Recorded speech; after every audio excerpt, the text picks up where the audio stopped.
महासंत अंबर, ये पांचों बुड्ढे फिर एक साथ इकट्ठा हो गए इन बच्चों की जान लेने के लिए। महासंत अंबर उन पांचों के सामने, जो कि महासंत बेम्बो और रुद्र के दादा दादी और नाना नानी थे, के सामने घुटने टेक कर बैठ जाते हैं और बोलते हैं, पूर्वजों को मेरा प्रणाम। क्योंकि उन पांचों को गोल्डन लीफ साम्राज्य के पूर्वजों के रूप में माना जाता है।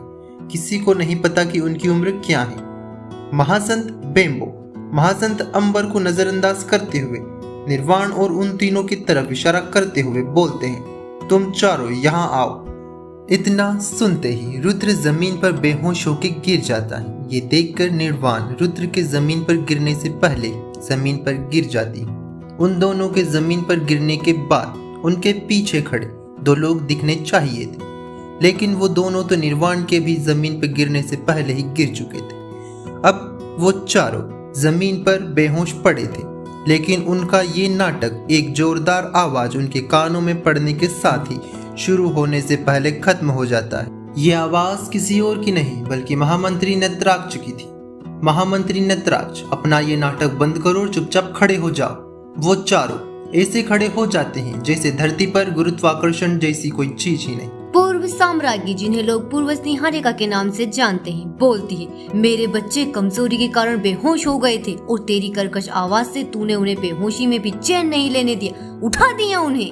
नटराज, माँ, बेहोशी में कोई भी उठकर खड़ा नहीं होता किसी की आवाज सुनकर। पूर्वज निहारिका, अरे बेवकूफ, वो बेहोश होने का नाटक कर रहे थे, ना कि मरने का जो उठेंगे नहीं। साम्राज्ञी नेत्रा पूर्वज निहारिका से, बस माँ, बहुत हो गया। पूर्वज निहारिका, क्या बस, अभी तो मेरा शुरू हुआ है। तुम लोग जाओ और खाने की तैयारी करो, बाकी की बात अन्नपूर्णा भवन में ही होगी। भोजन करते हुए सभी महासंतों को वहाँ उपस्थित होने का आदेश दो।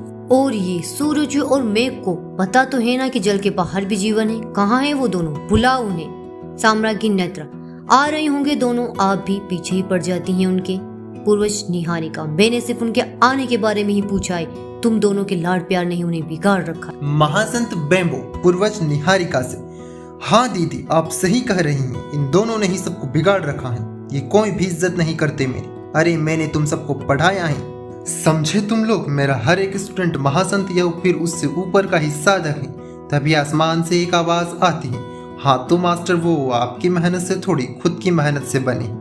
जब सभी लोग उस आवाज की तरफ देखते हैं तो उन्हें एक नीला रथ दिखाई देता है, जिसे दो विशाल समुद्री ड्रैगन खींच रहे थे और एक विशाल सेना समुद्री घोड़ों पर उसके पीछे थी, जिसका नेतृत्व महासंत जलधि कर रहे थे, जो कि गोल्डन लीफ साम्राज्य के 8 किंग्स में से एक हैं। जब वो रथ नीचे उतरता है तो उसमें से जल साम्राज्य के सम्राट मेघ और साम्राज्ञी सुरुचि बाहर निकलते हैं। रुद्र, यहाँ तो लोगों का जमावड़ा बढ़ता ही जा रहा है।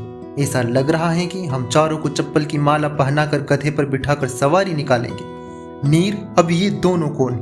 नीर भैया, ये मेरे मम्मी पापा और आपके चाचा चाची हैं। अरे ये यहाँ क्या कर रहे हैं? मैं तो ताऊ ताई के साथ ही ठीक था। नीर की ये बात सुनकर रुद्र के कान खड़े हो जाते हैं और वो निर्वाण को जबरदस्ती अपने साथ खींचते हुए अपने चाचा चाची की तरफ हंसते हुए बढ़ने लगता है।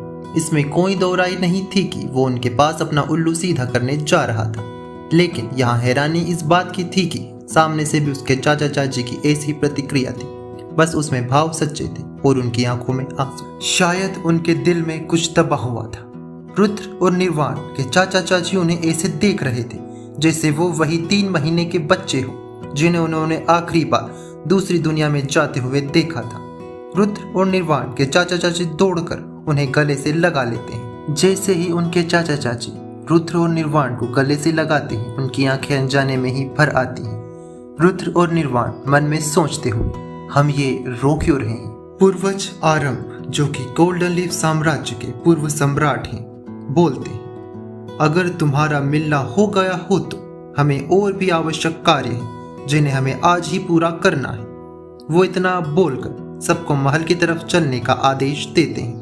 थोड़े समय बाद सब महल में आ चुके थे। अब सब अन्नपूर्णा भवन में बैठे थे, जहां 5 पूर्वज सबसे ऊंचे स्थान पर बैठे थे। रुद्र और निर्वाण को यहाँ एक और इंसान मिलता है जिसे वो पहले से ही मिल चुके थे, जिसे सब लोग दिव्य संत कहकर बुला रहे थे। यह और कोई नहीं बल्कि महासंत बेम्बो का स्टूडेंट और रुद्र और निर्वाण का बड़ा भाई दिव्यांश महावंशी था। वो निर्वाण और रुद्र के बीच में बैठा हुआ था।